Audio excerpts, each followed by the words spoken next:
Apakah ada Pak, kelompok sasaran tertentu yang mendapatkan afirmasi seleksi P3K tahun ini? Misalkan, diperuntukkan hanya untuk tenaga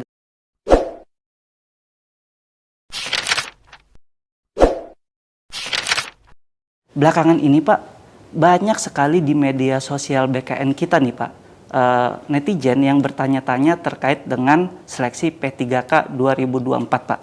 Nah, sebenarnya Pak, siapa sih yang bisa mendaftar dalam seleksi P3K 2024 ini Pak? Terima kasih Mas Ya. Edo.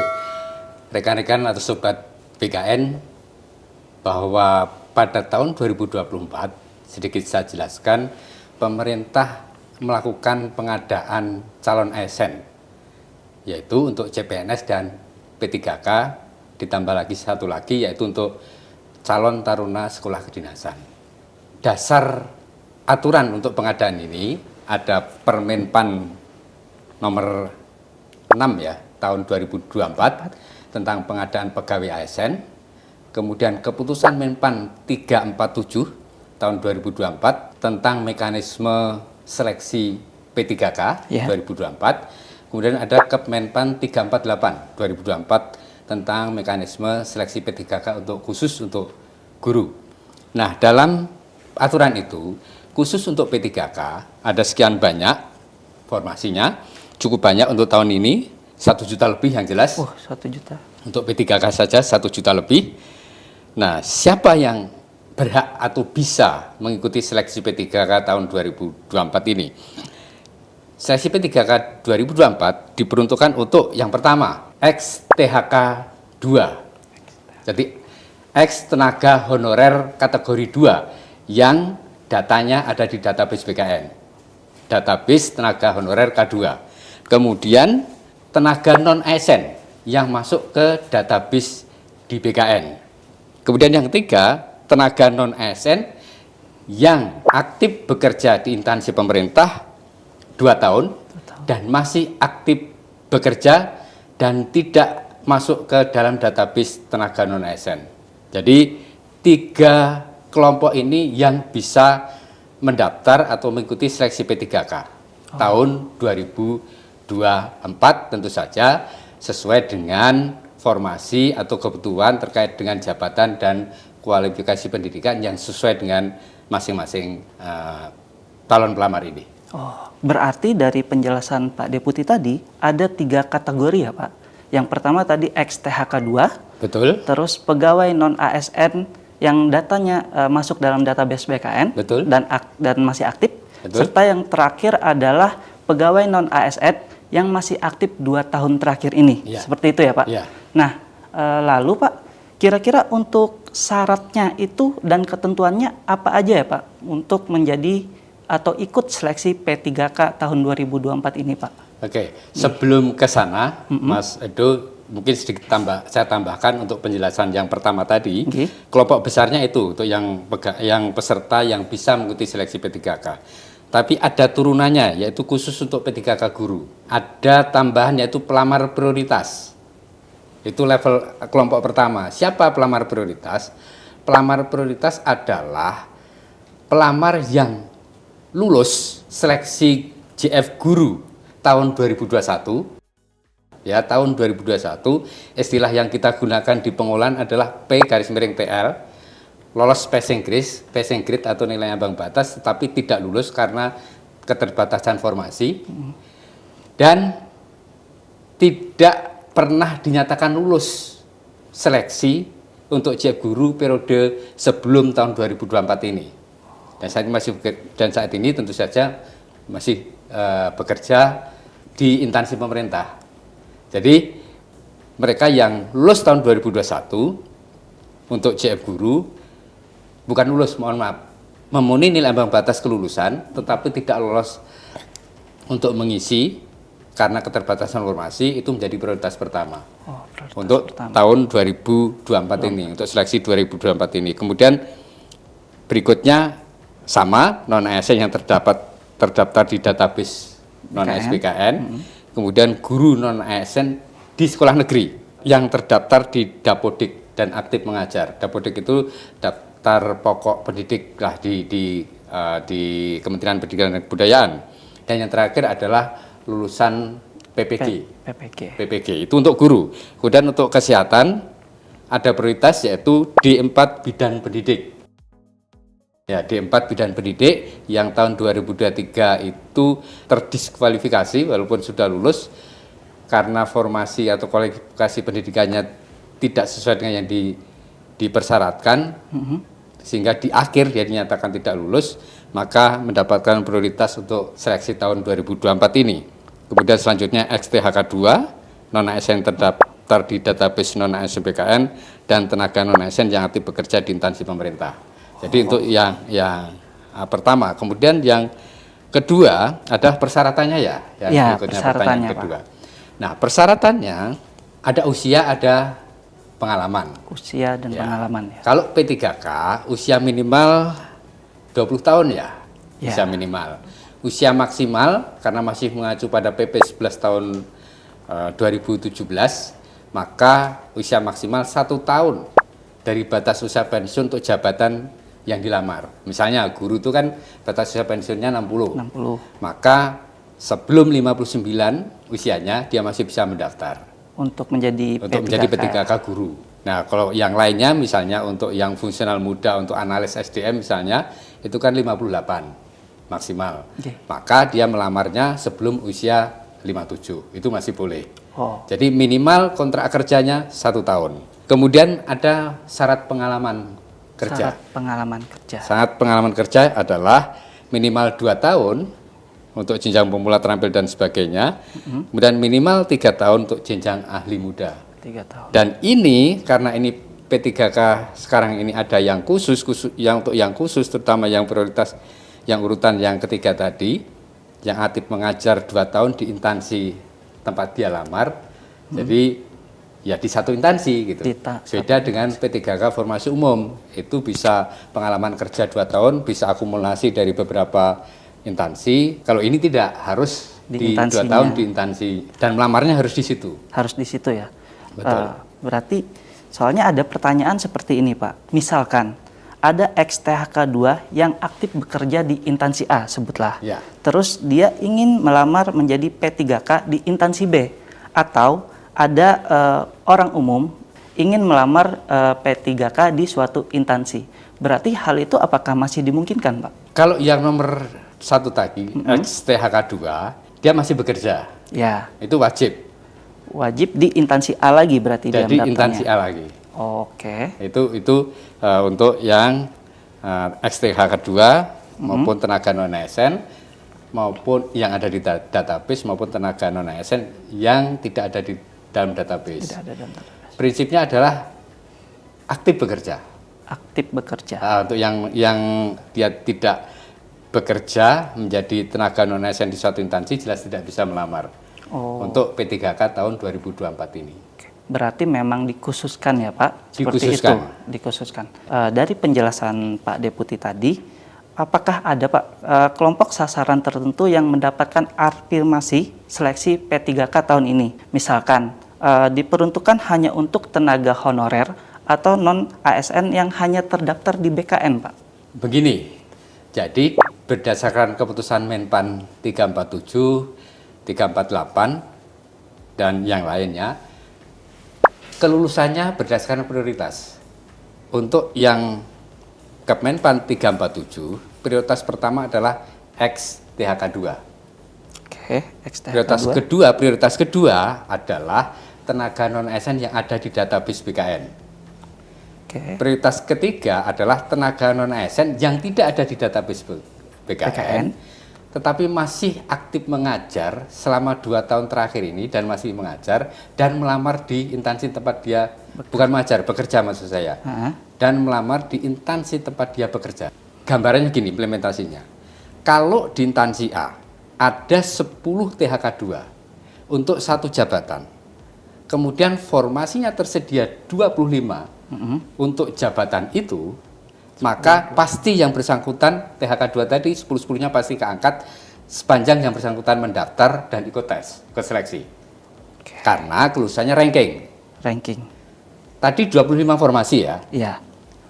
10 sudah dipakai oleh ex-THK 2. Sisa 15. 15 ada tenaga non ASN yang masuk database BKN sejumlah 50 dari instansi itu untuk jabatan itu.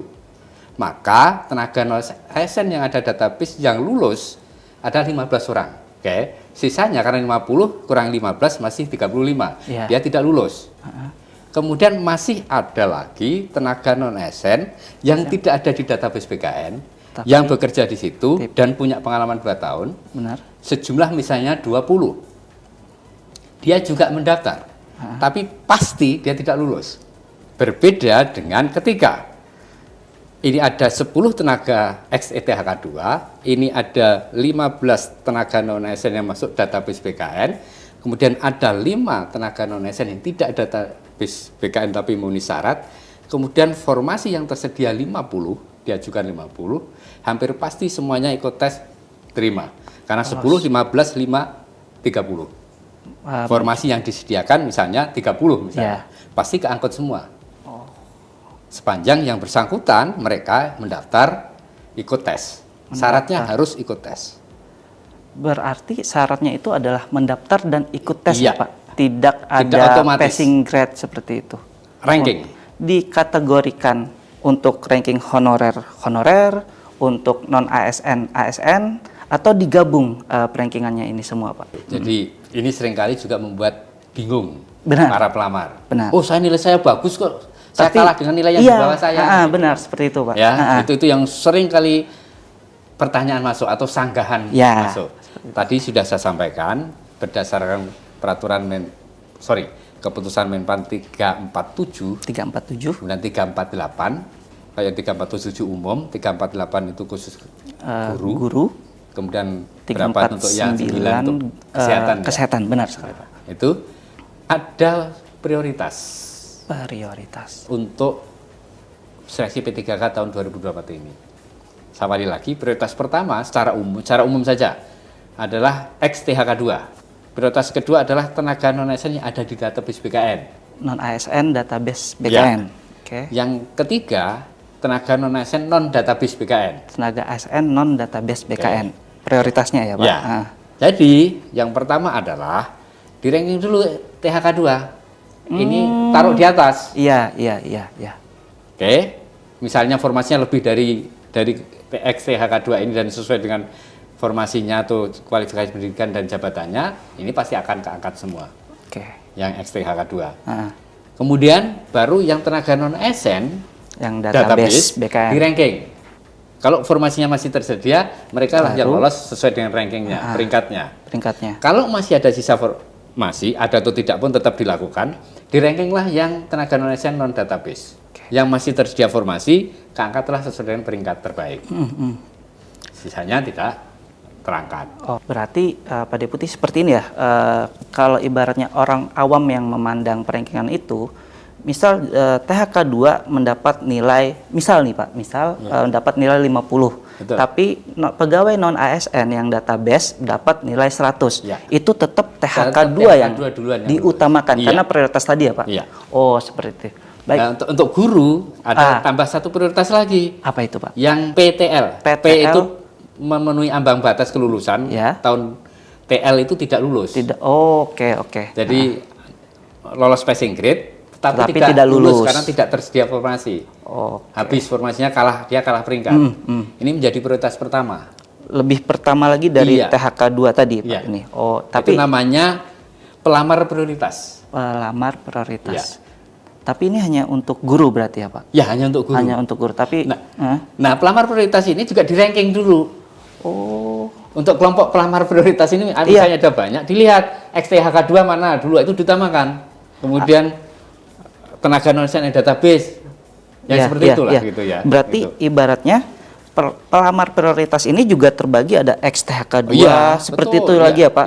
Nanti baru di bawahnya ex-THK 2 lagi yang baru seperti itu.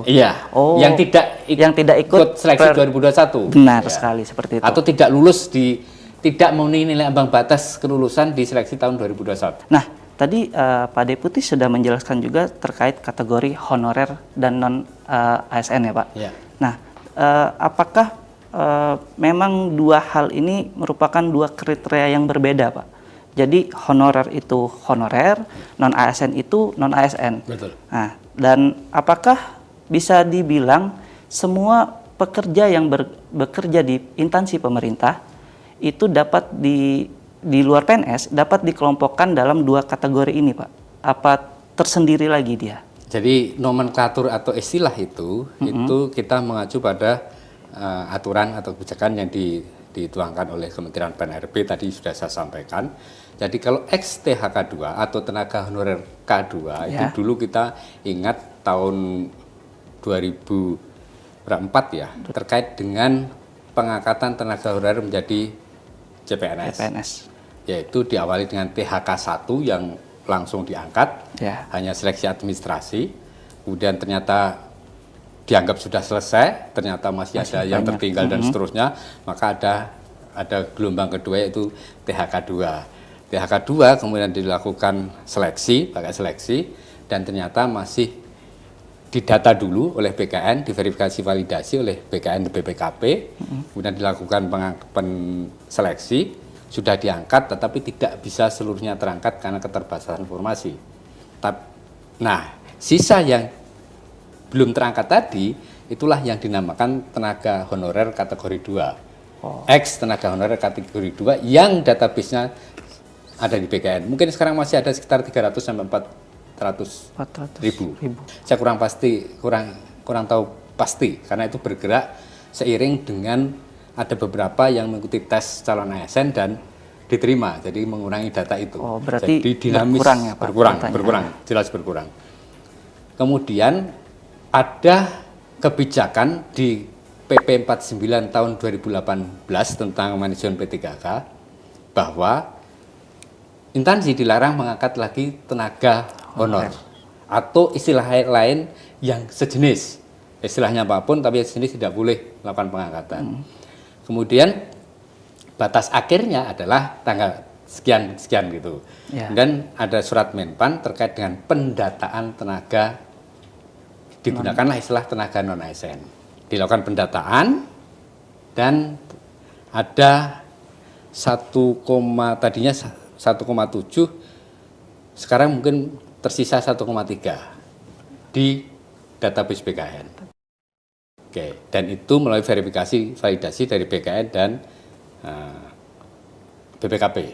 Tetapi di luar itu masih banyak bukan PNS, bukan P3K, bukan tenaga yang masuk database BKN, bukan ex tenaga honorer yang betul-betul bertugas, misal sopir, cleaning service, dan sebagainya yang memang tidak masuk kategori dalam pendataan tenaga non ASN.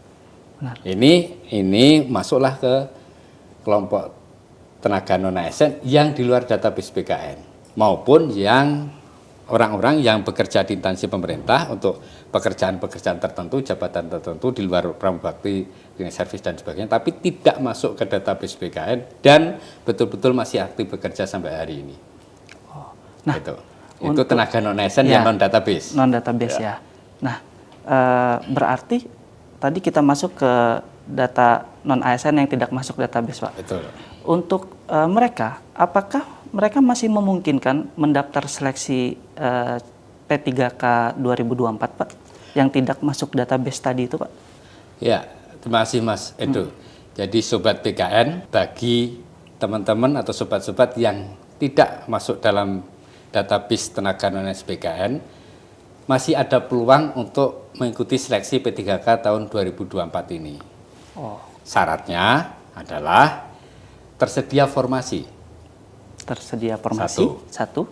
Yang kedua, melamar di instansi tempat dia bekerja saat ini. Itu kemudian tadi, walaupun kelulusannya, tetapi prioritas kelulusannya di urutan ketiga. Di urutan ketiga ya. Pertama adalah ex-THK 2. Benar. Kemudian tenaga non-ASN yang masuk database. Kemudian tenaga non-ASN yang tidak masuk database dan yang masih aktif bekerja minimal 2 tahun sampai dengan hari ini. Itulah teman-teman yang tidak di database itu bisa melamar di situ. Syaratnya melamar dan ada jabatan yang sesuai dengan kualifikasi pendidikan. Kalau instansi menyediakan formasi untuk jabatan pelaksana, silahkan teman-teman itu bisa melamar di jabatan pelaksana itu. Pelaksana. Ya.